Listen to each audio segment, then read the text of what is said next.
नमस्कार साथियों, आप सभी का स्वागत है आपके अपने YouTube चैनल सक्सेस अचीवर हम। आज के इस वीडियो लेक्चर में हम ALP का प्रीवियस ईयर क्वेश्चन का डिस्कशन करेंगे। इसी क्रम में आज का यह सेट नंबर दूसरा है।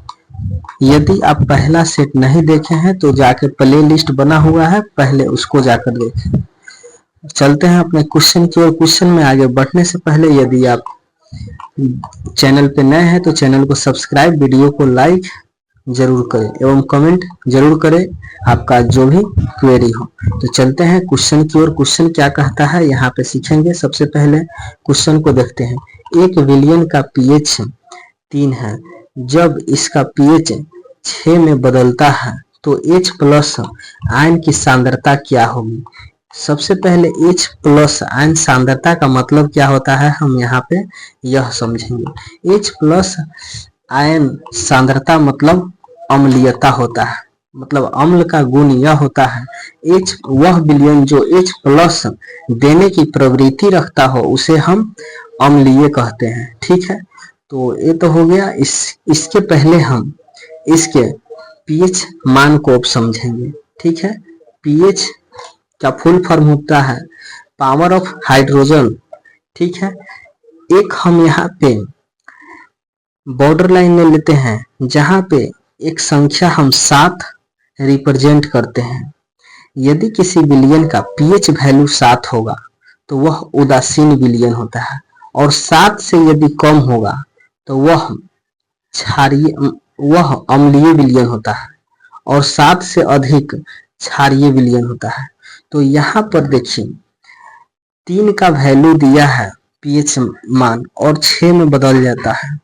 ठीक है, तो यहाँ पे 6 में से अगर 3 को घटाएंगे तो यहाँ पे क्या आ जाएगा, 3 हमारे पास वैल्यू निकल के आ जाएगा। और यह 3 जो वैल्यू दिया हुआ है 10 के पावर हम इसको 3 कर देंगे। 10 के पावर 3 का वैल्यू होता है 1000। ठीक है, तो इसी 1000 वैल्यू को यहाँ पे देखेंगे कि क्वेश्चन के अकॉर्डिंग इसका सही ऑप्शन नंबर 4 हो जाएगा। 1000 गुना जो अम्लीयता है वह घट जाएगा। ठीक है, फिर हम चलते हैं अगले क्वेश्चन की ओर। अगला क्वेश्चन कहता है 4 मीटर प्रति वेग से गतिमान 0.5 kg वजन वाली गेंद की गतिज ऊर्जा क्या होगी। ठीक है, तो यहाँ पे क्वेश्चन में जो दिया गया है हम सबसे पहले उसको लिख लेते हैं। न्यूमेरिकल जब भी क्वेश्चन आए तो उसको बनाने का सबसे सटीक तरीका होता है कि जो भी क्वेश्चन में वैल्यू दिया हो उस वैल्यू को हम राइट डाउन कर लेते हैं। तो यहाँ पे v का वैल्यू दिया है हमारे पास 4 मीटर प्रति सेकेंड, और m द्रव्यमान का वैल्यू दिया है 0.5 kg। इसको हम लिख सकते हैं 1/2 kg। तो काइनेटिक एनर्जी का वैल्यू हमको निकालना है। तो काइनेटिक एनर्जी का फॉर्मूला होता है हाफ mv²। ठीक है, तो यहाँ पे 1/2 गुने m की जगह हम यहाँ पर 1/2 कर देंगे, और v की जगह 4 दिया है तो 4 का स्क्वायर कर देंगे। तो यहाँ 4 का स्क्वायर है मतलब 4 2 बार है, तो 2 दूनी 4, तो 1 4 से 1 4 कैंसिल हो गया। तो हमारे पास फाइनल निकल के आ गया 4 जूल, जो कि ऑप्शन नंबर 3 में हमारा उत्तर दिया गया है। फिर हम चलते हैं अगले क्वेश्चन की ओर। अगला क्वेश्चन केमिस्ट्री का है, इसको भी आप ध्यान से समझेंगे। ओजोन के एक अणु में कितने परमाणु मौजूद होते हैं। तो ओजोन का फॉर्मूला होता है O3। तो यहाँ पे आप देख सकते हैं ऑक्सीजन का कितना परमाणु है, तो 3 परमाणु है। तो यहाँ पे ऑप्शन नंबर इसका 2 सही उत्तर हो जाएगा। फिर हम चलते हैं अगले क्वेश्चन की ओर। अगला क्वेश्चन को समझेंगे उससे पहले इसको हम पढ़ लेते हैं। कार्बन का परमाणु द्रव्यमान जो है 12 दिया है, और हीलियम का जो द्रव्यमान है 4 दिया है। तो निम्न में से कौन सा कथन प्रत्येक तत्व के 1 मोल के लिए सत्य होगा। तो मोल का कॉन्सेप्ट आप सीखेंगे। मोल का मतलब होता है कोई भी एटम हो वह उस सभी परमाणु का जो 1 मोल होता है आपस में इक्वल होता है। तो हमारे पास ऑप्शन नंबर 4 हमारा सही उत्तर हो जाएगा, क्योंकि यहाँ पर देखिए दिया हुआ है 1 मोल कार्बन परमाणुओं की संख्या 1 मोल हीलियम में मौजूद परमाणुओं की संख्या के समान होता है। ठीक है, फिर अब चलते हैं अगले क्वेश्चन की ओर। अगला क्वेश्चन क्या कहता है, हीलियम के अलावा सभी उत्कृष्ट गैस के बाहरी कोशों में कितने इलेक्ट्रॉन होते हैं। उत्कृष्ट गैस का मतलब होता है नोबल गैस एलिमेंट, ठीक है, जिसका बाह्यतम कक्षा हमेशा फुल होता है, मतलब पूरा फुलफिल होता है।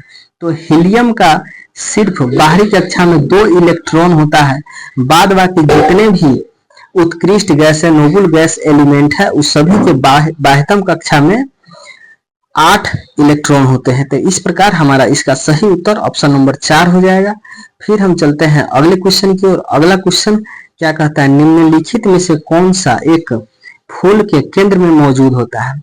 जब भी आप किसी पेड़ पर देखेंगे तो फूल जब कली बनता है तो इस प्रकार से होता है, ठीक है, और यहाँ पे इसका डंठल होता है। तो यहाँ पर जो बीच वाला भाग है इसी का जो नाम है वही पूछ रहा है, तो इसको हम अंडप कहते हैं। तो इसका सही उत्तर ऑप्शन नंबर 3 हो जाएगा।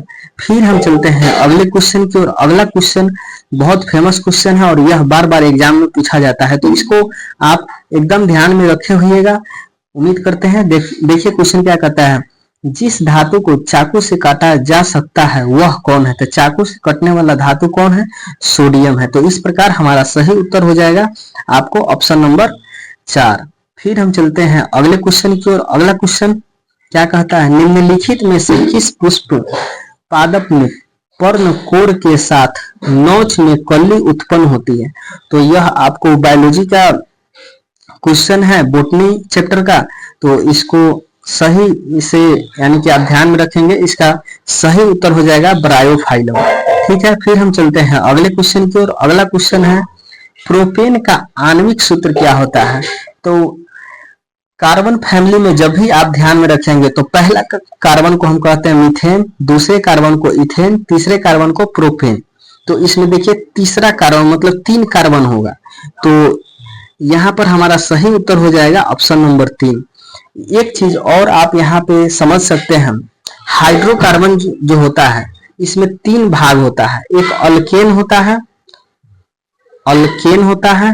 एक अल्कीन होता है और एक अल्काइन होता है, ठीक है। तो हमारे पास क्वेश्चन में अल्केन फैमिली का आणविक सूत्र पूछा है, तो यहाँ पे अल्काइन, ठीक है। इसका जनरल फॉर्मूला होता है CnH2n+2 और अल्कीन का जनरल फॉर्मूला होता है CnH2n और अल्काइन का जनरल फॉर्मूला होता है CnH2n-2, ठीक है। तो इसको भी आप ध्यान में रखिएगा। फिर हम चलते हैं अगले क्वेश्चन की ओर। अगला क्वेश्चन क्या कहता है, ऊर्जा का वह कौन सा रूप है जो साइकिल चलाते समय उपस्थित नहीं होता है। जब भी आप साइकिल चलाते हुए तो देखिएगा, जब भी आप साइकिल चलाते हैं तो वहां पे पैडल मारते हैं तो साइकिल में क्या होता है, गतिज ऊर्जा होता है। आप अपने ओर से ताकत लगाते हैं जिसके कारण उसको हम बोलते हैं यांत्रिक ऊर्जा, और जब भी यांत्रिक ऊर्जा लगाते हैं तो आपको पसीना निकलता होगा, तो इस प्रकार आप कह सकते हैं कि ऊष्मा ऊर्जा भी निकलता है। तो इसमें रासायनिक ऊर्जा कहीं नहीं हमको दिखा है, तो इस प्रकार क्वेश्चन के अकॉर्डिंग हमारा सही आंसर हो जाएगा ऑप्शन नंबर 1। फिर हम चलते हैं अगले क्वेश्चन की ओर। अगला क्वेश्चन क्या कहता है, निम्नलिखित में से कौन सा परजीवी के रूप में पौधे से पोषण प्राप्त करता है। यह भी बहुत फेमस क्वेश्चन है, इसका सही उत्तर हो जाएगा अमरबेल का जो पौधा होता है वह दूसरे पौधे पे आश्रित होता है। फिर हम चलते हैं अगले क्वेश्चन की ओर। अगला क्वेश्चन क्या कहता है, कई बहुखंडन द्वारा प्रजनन करता है, मतलब इसमें से कौन सा ऐसा जीव है जो बहुखंडन विधि द्वारा प्रजनन करता है। तो इसका सही उत्तर हो जाएगा प्लाज्मोडियम। फिर हम चलते हैं अगले क्वेश्चन की ओर। अगला क्वेश्चन कहता है, जब प्रकाश की किरण एक सघन माध्यम से विरल माध्यम तक जाती है तो यह डैश हो जाती है। यहाँ पर देखिए, हम यहाँ पे यह सघन है, सघन माध्यम है और यह विरल माध्यम। जब भी यहाँ से कोई किरण गुजरती है और सघन से विरल में जाती है तो इसको हम क्या बोलते हैं, अभिलंब बोलते हैं। इंग्लिश में इसको हम नॉर्मल कह सकते हैं। तो जब भी आप कहीं देखिएगा, कहीं भीड़ भाड़ इलाका में आप जाते हैं तो उसको जाने में आपको बहुत कठिनाई होता है, और जहां खुला खुला रास्ता रहता है तो आप इजीली और मतलब अधिक गति से चलते हैं।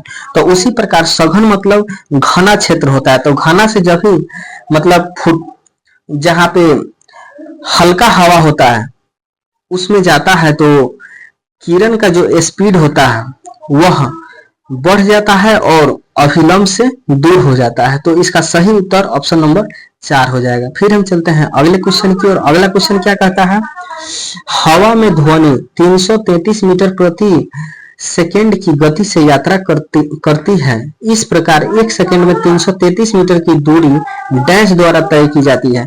तो इसका आप याद रखिएगा, सही आंसर विक्षोभ होगा। तो ऑप्शन नंबर 4 इसका सही उत्तर हो जाएगा। फिर हम चलते हैं अगले क्वेश्चन की ओर। अगला क्वेश्चन में क्या कहता है, जब एक संपीड़न स्लीकी को छोड़ा जाता है तो यह स्थितिज ऊर्जा को डैश ऊर्जा में परिवर्तित करता है। जब भी इसका एक एग्जाम्पल आप ध्यान में रखिए, जब भी स्प्रिंग को आप दबाते हैं तो जब तक दबाए हुए हैं तो वह स्थितिज ऊर्जा प्राप्त किया है। जब भी आप उसको छोड़ेंगे तो हाथ से उड़ जाता है, मतलब उसमें गति प्राप्त हो जाता है। तो इसमें गतिज ऊर्जा में परिवर्तन हो जाता है स्थितिज ऊर्जा। तो इसका सही आंसर ऑप्शन नंबर 2 हो जाएगा। फिर हम चलते हैं अगले क्वेश्चन की ओर। अगला क्वेश्चन हमारे पास है, निम्नलिखित में से किस गैस का उपयोग खाद्य पदार्थों को ऑक्सीकृत होने से रोकने के लिए किया जाता है। तो इसका सही उत्तर आपको नाइट्रोजन हो जाएगा। जब भी आप कोई मार्केट से चिप्स लेते हैं तो उसमें जो गैस भरा जाता है, जैसे आलू का कोई चिप्स होता है, जैसे बहुत फेमस कंपनी है लेज का, आप चिप्स खाते होइएगा, तो उसमें नाइट्रोजन गैस भरा जाता है, जिसके कारण उसमें जो चिप्स होता है वह खराब नहीं हो पाता है, क्योंकि जो नाइट्रोजन है यह भोजन से अभिक्रिया नहीं कर पाता है। ठीक है, तो इस कारण इसका सही उत्तर हो जाएगा ऑप्शन नंबर 4 नाइट्रोजन। फिर हम चलते हैं अगले क्वेश्चन की ओर। अगला क्वेश्चन क्या कहता है, रासायनिक गुणों के बीच मेंडलीफ ने डैश द्वारा गठित यौगिकों पर ध्यान केंद्रित किया था। तो यह बहुत फेमस क्वेश्चन है, इसका आप ध्यान में रखेंगे। सही उत्तर इसका हो जाएगा आपको हाइड्रोजन और ऑक्सीजन।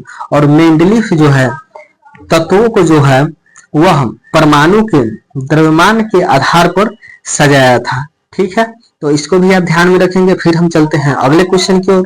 अगला क्वेश्चन क्या कहता है, एक सामान्य मनुष्य में कितने लिंग गुणसूत्र होते हैं। तो एक मनुष्य में जो होता है लिंग गुणसूत्र की संख्या 2 होता है, जैसे एक्स और वाई हो गया। ठीक है, फिर हम चलते हैं अगले क्वेश्चन की ओर। अगला क्वेश्चन हमारे पास आ गया, जीवों के किस समूह का शरीर गोलाकार और अनुदैर्घ्य मांसपेशी फाइबर दोनों से बना होता है, जो एक नम कोशिकीय छल्ली से घिरी होती है और जो बाह्यतम त्वचाभ उपकला द्वारा स्रावित होती है। तो इसका सही आंसर आपके पास एनिलिडा हो जाएगा, इसको आप ध्यान में रखिएगा। फिर हम चलते हैं अगले क्वेश्चन की ओर। अगला क्वेश्चन और आज का यह लास्ट क्वेश्चन है, 5 जगत वर्गीकरण किसने प्रस्तुत की। मतलब डायरेक्टली आप यहाँ पे समझ सकते हैं कि वर्गीकी का पिता किसे कहते हैं। तो R.H. व्हिटेकर को हम कहते हैं वर्गीकी का जनक। ठीक है, तो इसका सही उत्तर ऑप्शन नंबर 2 हो जाएगा। इस प्रकार आज का लेक्चर समाप्त होता है। वीडियो को अधिक से अधिक शेयर करें एवं लाइक करें। यदि आपको कोई भी डाउट है तो आप कमेंट जरूर करें, उसका हम जवाब नेक्स्ट वीडियो में देंगे। इसी के साथ जय हिंद, जय भारत।